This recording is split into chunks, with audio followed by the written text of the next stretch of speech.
It was a quiet Saturday afternoon, January 14, 2012, just before 3 p.m., when the doorbell rang at the Howe family home. Chun Nam, 49, got up to answer it, unaware that this moment would change everything. As he opened the door, he found himself face to face with a teenage boy, a complete stranger. Before we dive into today's chilling tale, take a moment to comment below where you're watching from, then don't forget to like, subscribe, and turn on the notification button so you never miss another gripping unknown crime story. It seemed reasonable to assume he had come to see one of Chun Nam's 2 children. When asked who he was looking for, the boy explained that he wanted to speak to Vincey. Vincey was Chun Nam's 15-year-old daughter. Chun Nam called for Vincey, who appeared at the top of the staircase. She said she would speak with the boy. Chun Nam retreated to the kitchen to prepare dinner, leaving Vincey and her male guest alone. Moments later, Chun Nam heard Vincey cry out in pain and he rushed back into the foyer. He was immediately struck in the face with a knife, leaving a bleeding gash across his right cheek. Chun Nam raised his hands for protection while simultaneously trying to fight off his assailant. The commotion alerted Chun Nam's 12-year-old son, who rushed in to find his father grappling with a teenage boy holding a knife. The teen managed to stab Chun Nam several more times in the face, head and arms before fleeing out the front door. Lying nearby at the base of the stairs was Vincey. Her face was covered in blood. Vincey Howe lived in the Dutch city of Arnhem. She was a popular secondary school student with an active social life and many friends. In her spare time, Vincey busied herself with a variety of hobbies, including dancing for a street crew, learning piano and playing chess. Vincey had adopted the Western name Joyce, but her family still referred to her by her Chinese heritage name Vincey. While she drew friends from diverse circles, Vincey mostly gravitated towards other teenagers of Chinese descent like her. Reports of the attack on Vincey and her father spread quickly online. Many of Vincey's friends learned of her ordeal through social media. As Vincey and Chun Nam were rushed to hospital, police worked swiftly to track down their attacker. Vince's brother was able to provide a description. Several of the Howe family's neighbors had seen the blood-soaked teen fleeing the area within 2 hours of the attack. Police tracked the boy down to a street north of where the Howes lived. He was hiding in some bushes and refused to give himself up. The police fired a single gunshot into the air as a warning, prompting the teen to surrender. The offender was a 14-year-old from Capel and Isel, about 2 hours west of Arnhem. As he was a minor at the time, he has never been fully publicly identified. In reports, he was only referred to as Nwa. Kinoa had been kicked out of school 5 months earlier and already had a criminal record for 2 property offenses. Investigators determined that Nwa and Vincey Howe were not friends, but they were superficially acquainted. They shared the same social circles and were known to have attended at least one gathering together months earlier. A photograph taken at this party showed Nwa pulling a funny face. 2 girls stood on either side of him. One was Vincey Howe. Nwa eventually confessed to stabbing Vincey and her father. It took a while longer to establish why Nwa finally admitted that the attack wasn't his idea. He had been recruited to kill Vincey by a 17-year-old reported as Wesley C. Wesley was also Chinese, Dutch and lived in Rotterdam. When interviewed, Wesley denied knowing Nwa or having any involvement in the attack. In all, neither Nwa nor Wesley were particularly helpful to the police. Investigators combed through the 2 boys' social media, hoping to establish a connection between them. They eventually came across a conversation between the pair on the telecommunications app Skype. The day before Vincey and her father were attacked, Wesley and Nwa had exchanged a series of messages. Wesley told Nwa, "Tomorrow you will do it." Nwa responded, "Okay. Man, he's good." Wesley then provided Nwa with specific instructions on how to carry out the stabbing before stating, "You have the address. You know where to be. She has piano lessons at 2 p.m., so you have to go at 3 p.m. Nwa responded, "Okay. If her parents are home, should I take them with me?" Wesley's final message read, "Yes, that's okay." Chun Nam Howe recovered from his injuries and was released from hospital, but his daughter was in a dire state. Vincey had sustained several deep stab wounds to her face and neck. 5 days after the attack, she died. The next day, 600 mourners marched through the city silently alongside Vincey's family in a show of support. The route took them past the house, where a large collection of hours and soft toys had been placed in honor of Vincey. At the end of the march, a representative of the Howe family thanked the crowd. Vincey's murder was described by her loved ones as incomprehensible. They asked, "How could boys aged 14 and 17 without any relation to Vincey commit such a heinous act on an innocent and defenseless 15-year-old girl? What could be the motive?" The family also made it clear that in these circumstances, they viewed Dutch punishment for juveniles as inadequate. They called for Ian Noir and West to be tried as adults, stating that anyone who could commit such a bloody and premeditated act of violence was no longer a child. The following weekend, Vincey's friends held a small gathering of their own. They lit Chinese lanterns and released them into the night sky. One of the attendees filmed part of the service. The footage captured Vince's 16-year-old best friend Polly saying goodbye to Vincey, but it was the tone of her voice that stood out. Instead of speaking with sadness, Polly sounded noticeably gleeful. On a November night, 8 weeks before Vincey was attacked, she attended a party at a local pool center with her best friend Polly. During the course of the evening, Vincey became increasingly irritated at Polly's behavior. She felt Polly was being flirtatious and conceited with her new boyfriend, Wesley. Vincey ventured about this to some of the other girls in her friendship circle. When Polly caught wind of Vincey's complaints, an argument broke out between them. Everyone at the party saw the fight. It started with the pair shouting and swearing at each other before turning physical. Eventually, the two girls were pulled apart and they went their separate ways. Days later, Polly posted something on her Facebook page that Vincey took issue with when Vincey commented, "Oh my God, how slutty can you be?"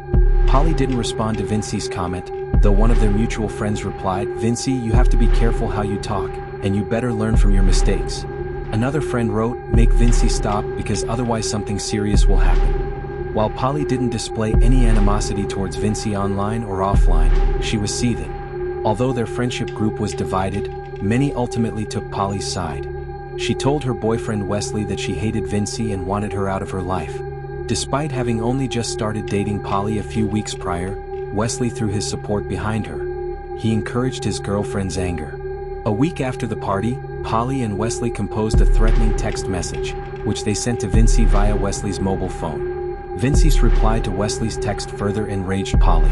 With the conflict escalating, Vincey's mother called Polly's mother to address the issue. They discussed Polly's behavior, but their conversation had no impact on the conflict.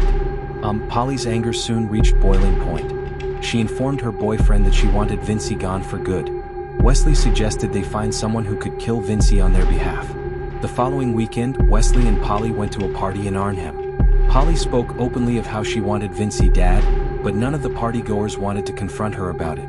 If they did, it could ruin the night. So they brushed their concerns off, refusing to take Polly's threats seriously. To keep the peace, they made sure not to invite Vincey to the party. She showed up anyway. Polly was furious. She confronted Vincey, called her derogatory names, pushed her and yelled, "I'll kill you and I'll kill your family." Vincey was in tears. She seemed genuinely shocked at the way her former best friend was now behaving towards her. Worse still, most of the pair's mutual friends continued to side with Polly, despite her increasingly volatile behavior. They were more upset that Vincey had ruined the party by attending. In the days that followed, Polly stepped up her campaign against Vincey. Almost daily, she bombarded her with death threats via text messages and social media. Vincey spent most of her time on the computer in her room, trying to seem unaffected and defiant. In retorts she sent back to Polly. In reality, Vincey was growing increasingly fearful that Polly might follow through on her threats. But none of the pair's friends shared her concerns. One later spoke to Dutch current affairs program, New Year, saying that she and everyone else in their friendship group thought that Polly's threats against Vincey had been empty. Polly was known for having an explosive personality and aggressive style of speaking. Even Vincey's parents had dismissed the issue, assuming it was just typical teenage bickering that was being blown out of proportion. Vince's father, Chun Nam, told Newsier that he believed the feud would fizzle out and Vincey and Polly would become friends again. In actuality, Polly had started hatching her revenge less than a month after the fight began. Her boyfriend Wesley knew of a 14-year-old named Inwa who was known to carry a knife. Wesley was confident that Inwa would do almost anything to gain his favor. He was right. When asked, Inwa agreed to kill Vincey Howe. Just over 2 weeks later, on Christmas Day, Polly and Wesley met up with the Yinwar at a snack bar in a village south of Rotterdam. There, the trio began planning Vincey's murder. Inwa had attempted to recruit others to participate in the slaughter, but hadn't found anyone willing to commit. He resolved that he would carry out the murder himself. Polly promised to pay Inwa. While the final amount offered for the killing has never been confirmed, it was believed that it was somewhere between 50 to 100 euros, around 70 to 150 Australian dollars. When Lee also promised he would shout Inwa drinks whenever they attended the same parties. Wesley and Inwa kept in touch over the next few days, either in person, by phone, or online as they ironed out the details. Polly was either present for or aware of all these interactions. At first, it was decided that Inwa would kill Vincey.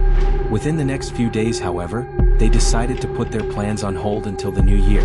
A week later, on Friday, January 6, 2012, Wesley handed Inwa a piece of paper. Honored, Polly had written the Howe family's address, along with specific directions on how to get to the home via public transport. She'd even provided a description of the cartoon character decals on the glass next to Vincey's front door and the paint flecks on the pavement in front. 1 week later, Polly called one of Vincey's classmates to find out what time Vincey would be home from school that day. Wesley was present when his girlfriend made the call and passed the details on to Inwa. Inwa was already in Arnhem, waiting on Vincey Street. Hours passed, but Vincey never appeared. Frustrated, Inwa gave up and left upon discovering that Vincey had not been killed as planned. Polly was furious. She insisted that Wesley contact Yinwar to organize another date for the murder. At about 9 the following evening, Wesley messaged Inwa via Skype. He confirmed that Vincey's parents would be acceptable collateral damage and set 3 p.m. At the time of the attack. Polly stood over her boyfriend as he typed, "Tomorrow you will do it." On the afternoon of Saturday, January 14th, Inwa traveled back to Vince's house. He spoke to Wesley several times over the phone. During the 90 minutes journey, Wesley was with Polly and the two provided Inwa with encouragement to follow through with the plan. It was nearing 3 p.m. when Inwa reached the 3-story red brick terraced house belonging to the Howe family. The cartoon stickers on the window alongside the blue front door and the white paint splattered on the pavement confirmed that Inwa was at the right place. He approached the door and was led inside before attacking Vincey. When her father attempted to step in, Yinwar stabbed him too. After Polly's involvement in Vincey's murder was established, she was arrested. As with the Inwa and Wesley, Polly was only referred to publicly by her first name and last initial. Polly W. Inwa was charged with Vincey Howe's murder and the attempted manslaughter of her father, Chun Nam Howe. Polly and Wesley were both charged with intentional incitement to murder. All 3 teens were held in juvenile detention while they awaited trial. Inwa K was the first of the 3 accused to be tried. His court proceedings began in August 2012, 7 months after Vincey's murder. In the Netherlands, cases against minors are usually heard behind closed doors. However, in Yin's case, the panel of 3 judges made the rare decision to conduct an open hearing if they determined that the public interest outweighed Inwa's individual rights in relation to Vincey's murder. Inwa pleaded not guilty by reason of diminished responsibility. His defense counsel relied on 2 expert psychological reports. A specialist child and adolescent psychologist concluded that Inwa suffered from a serious behavioral disorder and psychopathic traits. The second report, submitted by a panel of clinical psychologists, stated that Inwa placed extreme importance on fitting in with his peers. This meant he didn't even consider refusing Polly and Wesley's demands. In one's mind, killing Vincey was a guaranteed path to social acceptance. Both reports concluded that Inwa should be regarded as having diminished responsibility on account of his defective mental, emotional, and social development. The defense counsel also attempted to limit Inwa's responsibility by citing the extreme external pressure placed on him by Polly and Wesley. The defense claimed that Polly and Wesley threatened to kill Inwa's parents if he did not do as they instructed. The court found no evidence to support these allegations and concluded that Inwa was a willing participant in the attacks. They were also satisfied that Inwa's actions were premeditated and not a spur-of-the-moment decision made while Inwa was in a, quote, blacked-out state as his lawyers had suggested. Inwa also pleaded not guilty to the attempted manslaughter of Chun Nam Howe. He maintained that he'd only defended himself from Chun Nam who attacked him. The court also rejected this claim as Inwa instigated the violent altercation with Chun Nam and consciously chose to keep hold of his knife as he did so. The Skype correspondence between Inwa and Wesley the day prior to the attack only further discredited Inwa's claims. He had specifically asked if he should also kill Vincey's parents if they interfered and was told to do so. In his victim impact statement, Chun Nam Howe spoke of how his life had turned into hell since the murder of his daughter. He also bore the physical scars of his life or death struggle with Vincey's killer. Chun Nam implored the court to find Inwa guilty and to sentence him as an adult rather than a juvenile. Vince's mother wasn't home at the time her daughter was set upon and has lived with that guilt ever since. Let suspects of this horrific act get their deserved punishment, she told the court. The judges delivered their verdict 2 weeks later. Inwa K was found guilty for both the murder of Vincey Howe and the attempted manslaughter of Chun Nam Howe. As Inwa was only 14 when he committed these crimes, Dutch laws for juvenile offenders applied. These laws focus strongly on rehabilitation rather than punishment. As such, Inwa was sentenced to 1 year in juvenile detention and a further 3 years in a TBS. TBS is a criminal site psychiatric facility where offenders receive psychological and psychiatric counseling to help reintegrate them into society. This sentence was the maximum term permitted under Dutch law at the time. Chun Nam Hao called Inwa's punishment offensive and urged politicians to consider revising the sentencing laws for exceptional cases such as this. Polly W. and Wesley C. both pleaded not guilty to intentionally inciting Inwa to murder Vincey. Through her lawyer, Polly claimed that her wish for Vincey to die was not meant to be taken literally. She said it was just a turn of phrase that was common in Chinese culture. However, no evidence was provided to prove this. 2 psychological reports were submitted, with experts determining that Polly suffered from a delay in social-emotional development, identity problems, and a behavioral disorder. Polly flatly denied threatening or incentivizing Inhua to kill Vincey. The court rejected these arguments, finding ample evidence that Polly intended for Vincey to be killed. Wesley's defense argued there was no evidence that messages sent from Wesley's phone and social media were actually written by Wesley. They claimed that Polly was responsible for them. Instead, Wesley was depicted as a love-struck teen who allowed Polly to have complete control over him. Wesley claimed that he hadn't wanted Vincey dead. He just wanted to scare her. 2 psychological reports suggested that Wesley functioned at the intellectual and emotional level of an 11-year-old. They also indicated that Wesley had an overdependence and attachment to his mother, which transferred to Polly once they started dating. The court determined that there was close and conscious collaboration between Polly and Wesley in provoking Vincey's murder. Both teens were found guilty. The court stated that it was shocking and hard to comprehend that a seemingly trivial quarrel between 2 young girls could turn a friendship into deep hatred and eventually lead to murder. The prosecution called for both Polly and Wesley to be sentenced as adults. This was permissible in exceptional cases where juvenile offenders were at least 16 years old. The court acknowledged the seriousness of the offenses and the indescribable impact that Vincey's murder had on her family and the community. However, given Polly and Wesley's delayed emotional and intellectual development, the court determined that their sentence should focus primarily on rehabilitation rather than retaliation. Polly and Wesley were sentenced to 2 years in juvenile detention, the maximum permissible under Dutch juvenile sentencing laws. Before they were eligible to be released back into society, the pair would be required to spend time in a TBS. Polly would face 3 years in the TBS and Wesley 2. The public prosecutor appealed these sentences, pushing again for Polly and Wesley to be sentenced as adults. Both appeals were rejected. Wesley C. was released in February 2017. A pro-Bayesian report explained that Wesley's emotional immaturity and attachment issues were treated through psychotherapy and behavioral interventions. The report also indicated that Wesley's socio-emotional disadvantages had been rectified and that his self-insight had dramatically improved. His risk of recidivism was judged to be low. Polly W. was released 2 weeks later. Polly's probation report indicated that she no longer suffered from a conduct or identity disorder and no personality disorder had developed. Her risk of recidivism was judged to be low as long as she continued counseling. As a condition of their release, neither Polly nor Wesley were permitted to contact each other. Both were required to continue psychological counseling and report regularly to authorities during their probation period. During this time, Inhua K applied for release. The court determined that although he had undergone positive development, a few incidents had arisen during his rehabilitation where he made inappropriate choices. Concerns remained as to Inhua's ability to appropriately deal with frustrations. Accordingly, he was ordered to remain in TBS. Inhua submitted a second application 7 months later. His risk of recurrence was noted as low to moderate, primarily in relation to his impulsive behavior, lack of empathy, and insufficient cooperation with certain TBS interventions.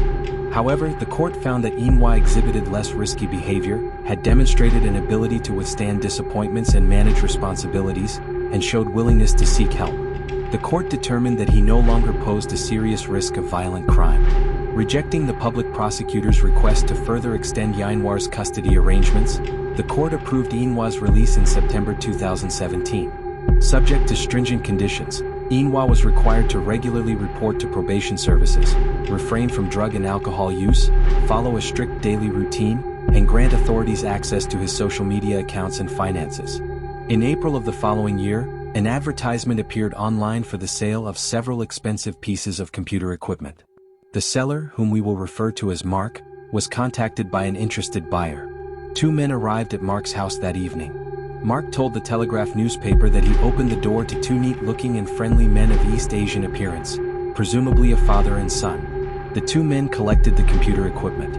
Instead of handing over the agreed €4,000 as payment, the elder of the men pulled out a gun and pointed it directly at Mark's head.